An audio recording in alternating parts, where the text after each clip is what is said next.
Welcome to the Corporate Training Academy series for sustainable training. So you're working in training and staff development, and you know there was some training you attended last year that was really good and you'd like to use parts of it again. Do you know where that is? Do you know how to use it? Do you know who created it?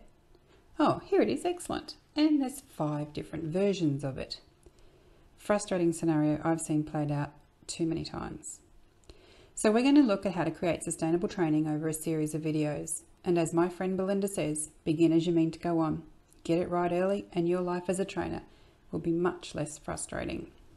Sustainable training is being able to maintain a rate or a level of training to a consistently high standard.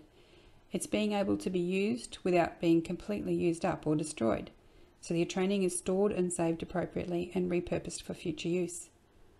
Sustainability in training is about your capacity or ability to sustain quality training systems and services over the long term, having systems that encourage sharing and consistent package requirements. You don't waste time and resources due to poor systems. So why do I think sustainable training is important, and why should you care? Because with a little bit of planning and some key tools, you can reuse, repackage and share training resources. And that's just smart. And yet so few trainers and educators do this well. A constant sense of urgency to just get it done means that strategies are often left off. And yet they'll cost you later, in time, frustration, and worst of all, duplication. Many of the tools we'll discuss are also really important tools for succession planning. For if you get a promotion or a new job, and like me, you're uncomfortable with loose ends. So how do you package your training? I never gave it much thought when I was an academic. I ran my own show. I had PowerPoints, activities for the whiteboard, videos, probing questions written in my notes, and we generally had a good time. The next year I'd look at my notes and work out what needed updating, and I'd just get on with it. And then I entered corporate education and training and started using materials prepared by other trainers, and some were better than others. What I did notice was a lack of consistency in how materials were prepared, stored, packaged and handed over to other trainers. The PowerPoints rarely had any useful notes, and I had no idea what activities went with each lesson.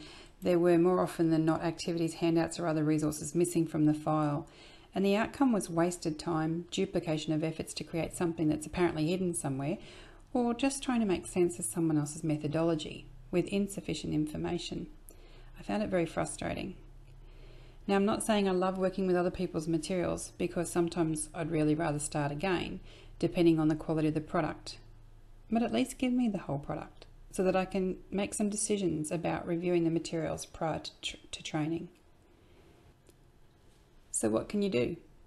Create your training in a way that's repeatable, adaptable, and transparently simple for yourself and the next trainer. This series of videos will talk you through some strategies to achieve this. Believe me, you will accrue some folders of products and sessions over your career. And don't assume you'll always remember exactly what you did with them or where you stored them. So why do I recommend using sustainable training methods? Because it's generous, it saves time, and because your stuff is so good that others will want to use it for years to come. And that's pretty cool. So here's a summary of the toolkit to come.